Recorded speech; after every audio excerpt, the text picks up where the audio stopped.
by followers of Mr. Khan. Because as we are all aware by our long experience of watching democracies operate, democratic dissent is expressed peacefully.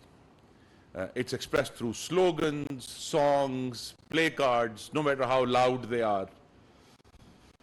But democratic dissent is not expressed through violence, arson, and wanton destruction.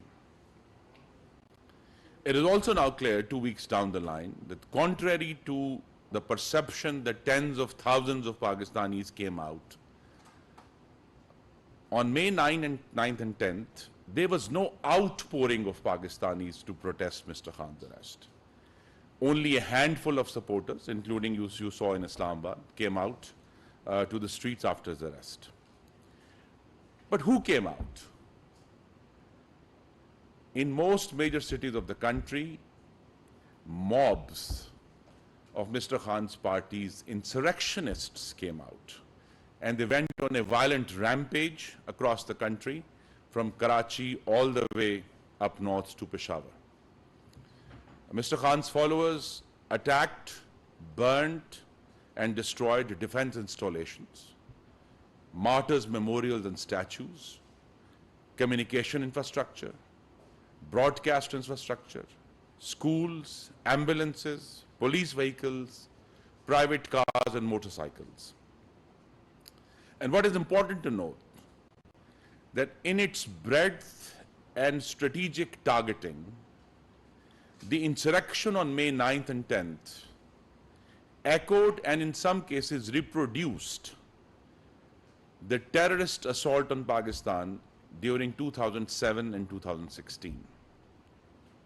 No political party has burnt schools in Pakistan's history. No political party has burnt Radio Pakistan in Pakistan's history. No political party has dared burn ambulances on the roads. And of course, no political party, no matter how strong our differences with Pakistan Army's unconstitutional intervention into politics, no political party has attacked defense installations. That's our history. Similarly, the events of May 9 to 10th also mirrored what happened exactly 100 years ago in Munich, which was the 1923 beer hall push by Adolf Hitler and the Nazi Party. The echoes are too strong to miss. And why these events happened this year is because 9 years ago, Mr. Khan and his followers got away with an armed attack on this very building we are sitting in. During the 2014 sit-in that they staged, they attacked and took over Pakistan Television headquarters. They took down the fence of Parliament House. They attacked the gate of President House and Prime Minister's House. And they assaulted hundreds of Islamabad policemen. But they got away with it.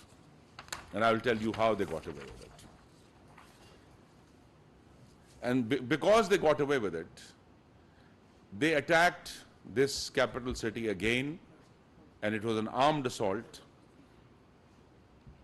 in October 2016. And both times it was Pakistan Muslim League and its government led by Prime Minister Nawaz Sharif in office. And the reason Mr. Khan and his followers got away with it that time is that democracy had recently been restored in the country. And precisely the arguments made today were made 9 years ago, that this is dissent, this is political opposition, they are misguided people, they should be allowed to have this leeway.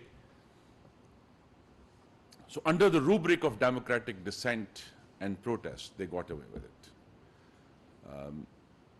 9 years down the line, this multi-party government led by Prime Minister Shehbaz Sharif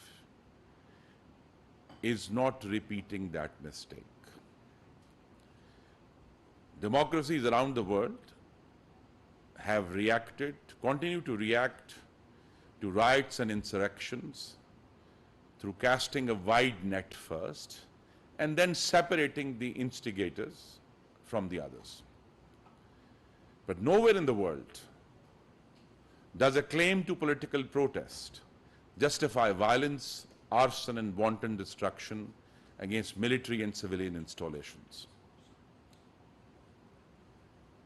We will deal with this insurrection according to law, and it will be very clear that no new legislation or amendment to legislation is under consideration. No new courts are being created. The insurrectionists of May 9th and 10th will be prosecuted under existing laws on Pakistan's statute books. These are laws that were there and used in the previous government also, led by Prime Minister Imran Khan during 2018 and 22. And as the Prime Minister said in Parliament yesterday, those who attacked civilian installations will be prosecuted under the Anti-Terrorism Act 1997 and the Pakistan Penal Code. And those who attacked military installations will be prosecuted under the Army Act 1952, which has a provision for doing so. I also want to emphasize that the parties that constitute the current federal government obtained more than 2/3 of the votes that were polled in the July 2018 general election. We represent all 4 provinces in the federal government at the moment, and we also represent an overwhelming majority, more than 2/3 of Pakistanis who voted in 2018. We expect that Parliament will provide full funding for the general election and its security in its upcoming federal budget due in June. And Parliament will complete its term in mid-August 2023, and elections will be held on schedule this autumn.